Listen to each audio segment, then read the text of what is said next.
I'm leaving mine too. I'm too tired. Okay, our science page 102. So we talked about the flower part of the plant. What is the flower's job? To spread water and make new plants.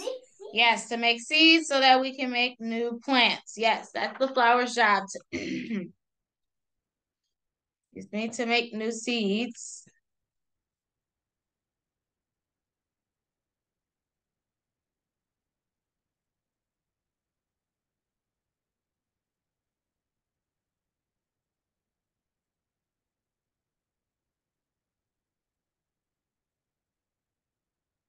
All right, so we're going to talk about the next part of the plant, which is the root part of the plant, the root.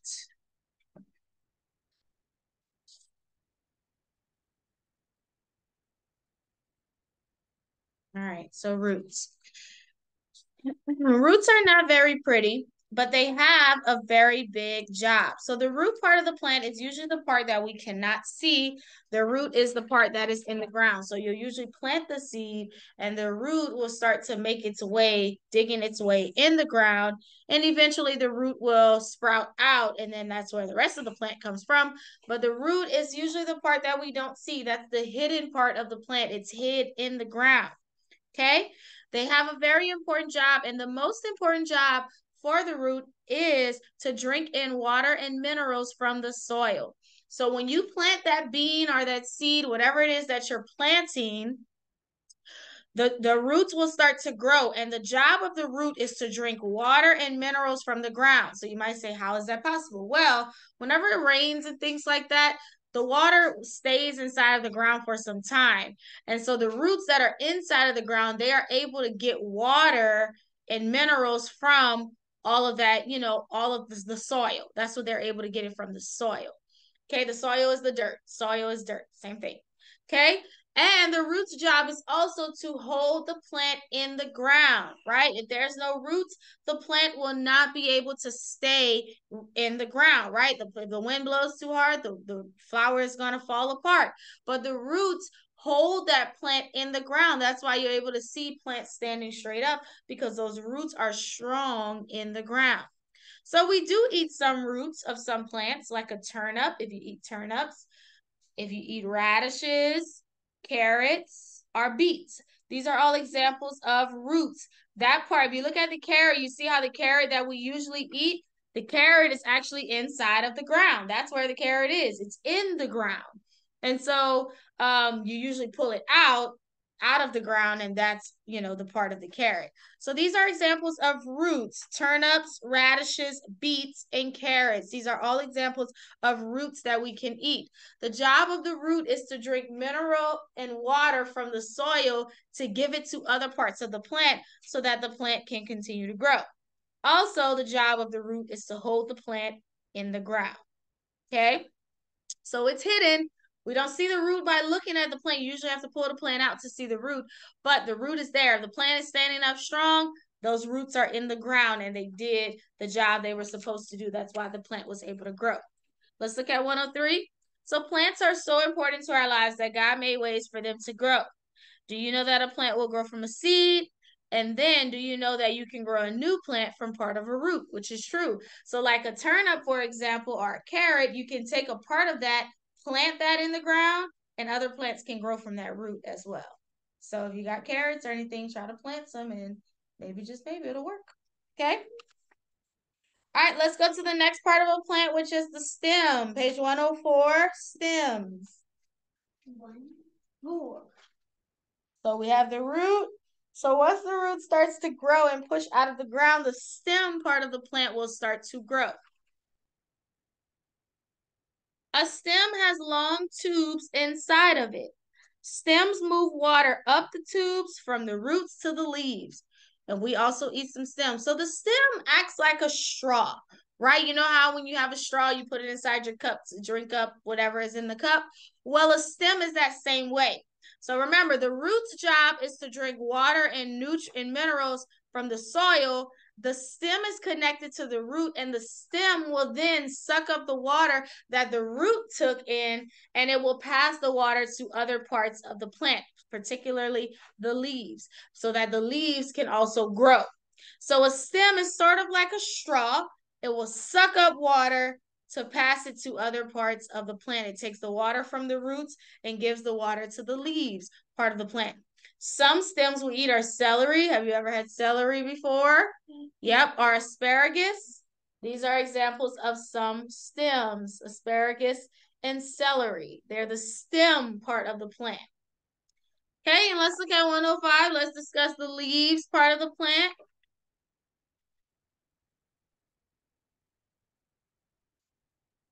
So it is a leaf. So the job of the leaf, so the root's job is to hold the plant up, to get water and minerals for the plant. The stem is like a straw. It will suck up the water from the roots to give it to the leaves. And the leaves' job is to make food for the plant. Yes, plants have to eat as well because plants are alive. And so the job of the leaves is to make food for the plant. So that is what it does. It needs 4 ingredients to make food, which you'll learn more about in 2nd grade. But it needs water, sunlight, chlorophyll, and good soil. That's the 4 things that it will need to make food for the plant. If the leaf is missing any of those things, it will be unable to make food. So the leaf has to make food for the plant because the plant needs to eat. If it makes enough food for the plant is going to be healthy and the plant is going to grow.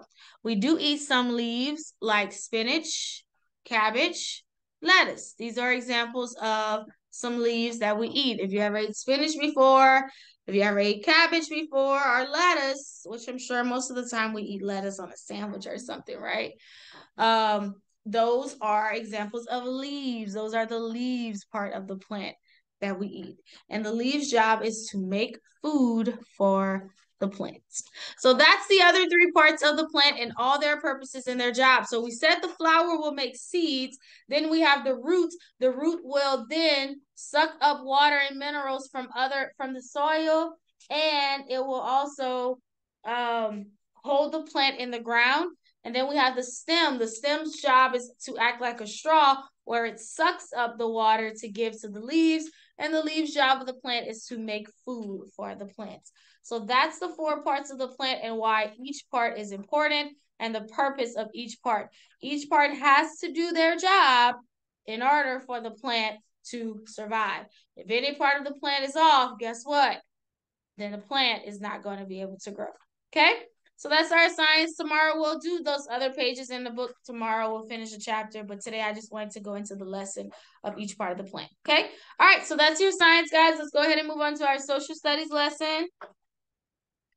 Okay, we're going to a new continent today. So we've been in North America. We went to Canada. Last week we went to Mexico. This week we're moving on to a new continent and we're going to a new country. Yes? I thought you raised your hand.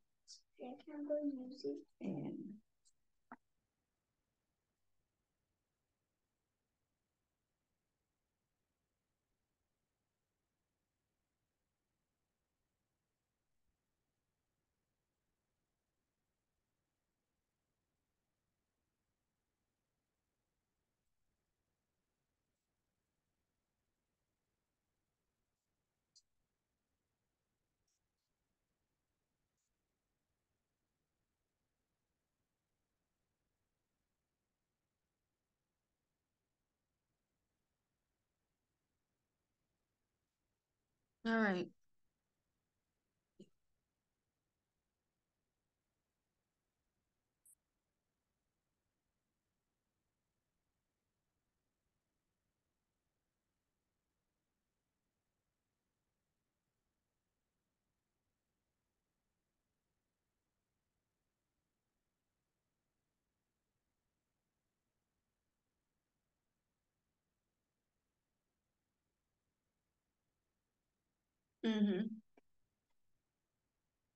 Okay, so we've been to North America already. We went to Canada, Mexico. So now we're going to go to a new continent down here, which is South America. So you have North and then you have South America. So we are going to visit South America, okay? So South America is home to a lot of different countries like Brazil, Peru, Venezuela, a lot of different places. But we're going to we're going to only go to Peru and South America. So let's look at page 74. Peru, that's our next country that we are visiting, Peru.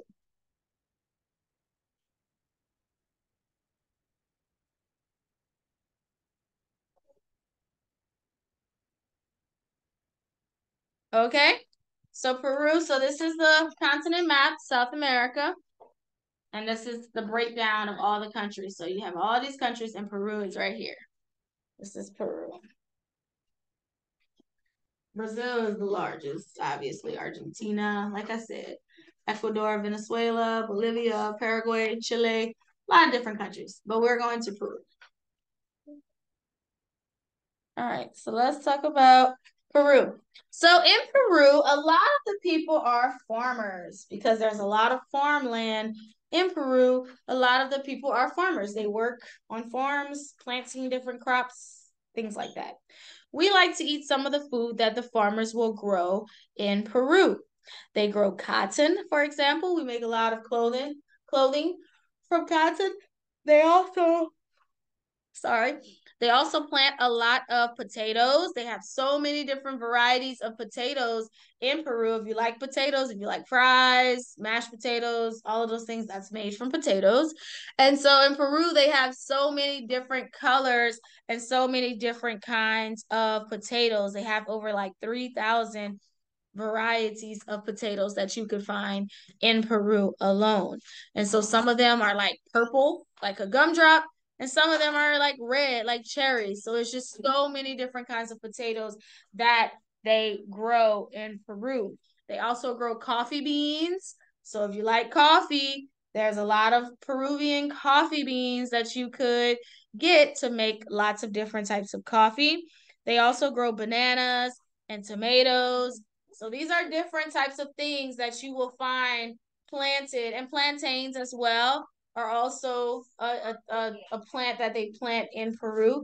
So Peru has a variety of different things. That's why there's so many farmers, because they can farm so many different kinds of things. Okay. Also, llamas. They use llamas for a lot of important things in Peru. So, for example, the llamas will carry a lot of their goods. So they use the llama kind of like as a carrier to carry a lot of the different things they may need to get to different places in Peru.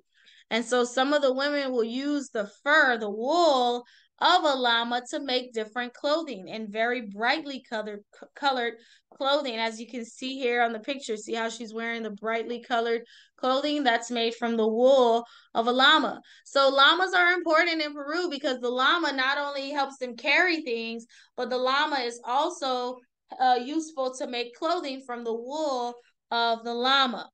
Okay, and so llamas, their wool is very soft, so that's why they'll use a lot of their wool to make different pieces of clothing.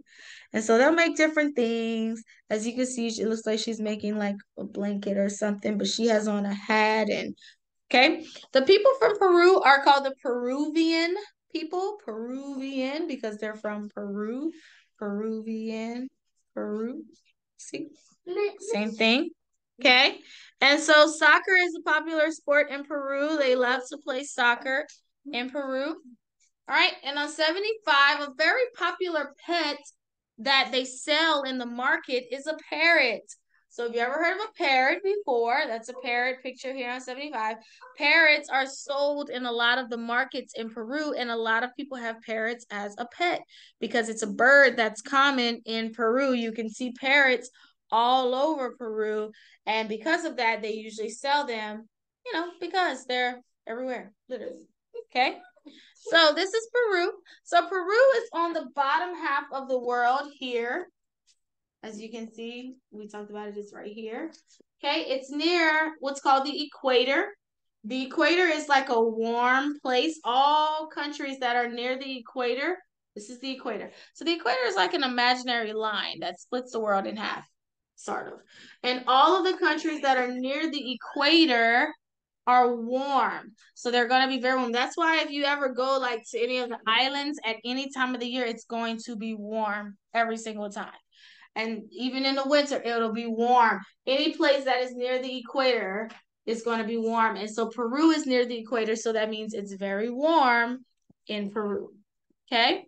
So that is Peru, our new country in South America. It's in the continent of South America, down here, Peru. Okay, a lot of the people in Peru are farmers because they plant a variety of things from potatoes, coffee beans, cotton, plantains,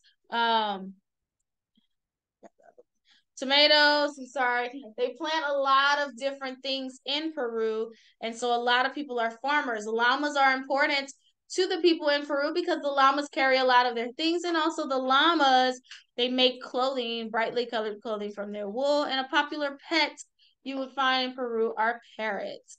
Parrots are everywhere in Peru. They sell them in the marketplace as well. And soccer is a popular sport in Peru. They play soccer. Okay, so that's our lesson on Peru. That's our next country we're visiting. So next week, we'll be moving across the ocean to the other side in Europe, where we'll stay for a little while. We'll stay in Europe for a couple of weeks. But that's South America, okay? All right, good, guys. You can put your social studies away. Go ahead and get out your reading, our new books. We're on page 4.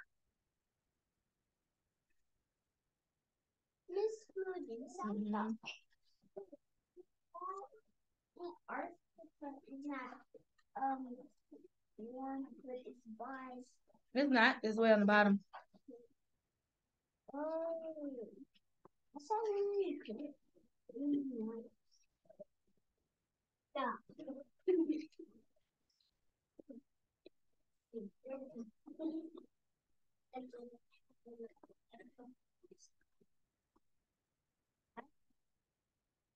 That was really good for 2 seconds.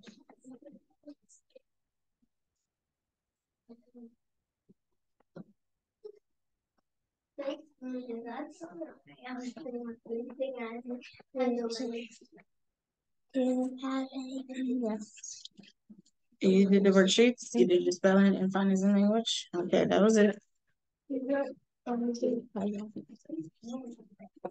All right, so let's go ahead, page 4.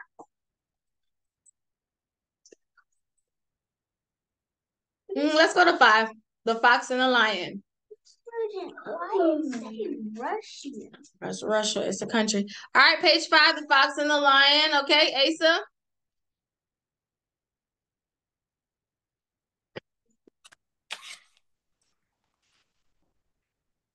The Fox and the Lion. A little fox ran out to play. Just then a lion came along. He made a loud noise. "Oh my!" cried the little fox as he ran away to hide. "That noise is so loud. I shall die of fright." Another day, the fox ran out to play again. The lion came along.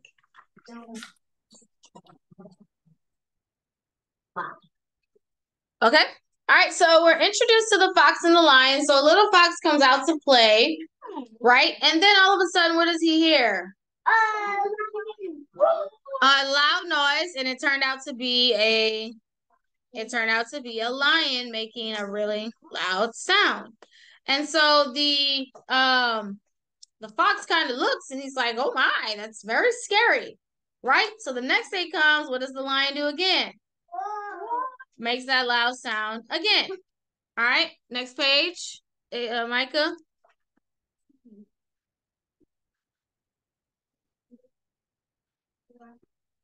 "Oh my," said the little fox. "Here is the lion again. I wish he would not make that loud noise, but I need to run away." A third time the little fox ran out. A third time the lion came along. "Oh my," said the little fox.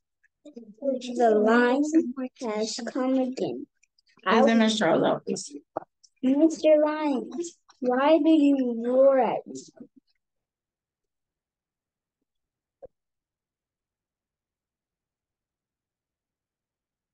Okay, so whenever he hears the lion come a second time, does he get frightened? Yes, he's frightened again because he's like, what is this loud sound? Third time, the lion comes out and does it again. And the fox is like, oh my. But now, what did he say he would do? He would speak to the lion to see why the lion is doing that. Okay, let's keep reading, Braylee. It looks like a man.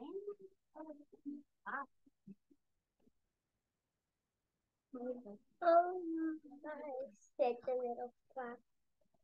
Here the lion was that the fox spoke to him. He was so surprised that he stopped in the middle of the room. He looked hard at the little fox. Then he walked away. Okay. So he asks the lion, he says, why are you making that noise? Like, why are you doing that? And what does the lion do? He what? Yeah, he just looked at the fox and walked away. Why do you think the lion could not, why do you think he didn't say anything? Well, because he was surprised. Yeah, he was so surprised. Yeah, he kind of was like, okay, no. What do you like? What do you think? Why he didn't say anything? Maybe is he shocked that the fox spoke to him? Do you think that's why? Maybe. Yeah. Yeah. Why do you think he was making the noise though? I don't know. To provoke him. Or just to make noise, right? Though they say lions are kings of the jungle, so maybe that's why. Yeah. Well, that's what it said. Okay. All right. So yep. So that's our story today on the fox and the lion. And the lion just walks away. You didn't even explain why he was doing that. All right, so that's it, guys, for our reading today. You can put your books away. Yep, and so that's actually it. I think we covered, science, social studies, reading. Yeah, that's tomorrow's story. All right, so y'all have a good afternoon, Asa. We'll see you tomorrow for Bible. Okay, bye. Bye.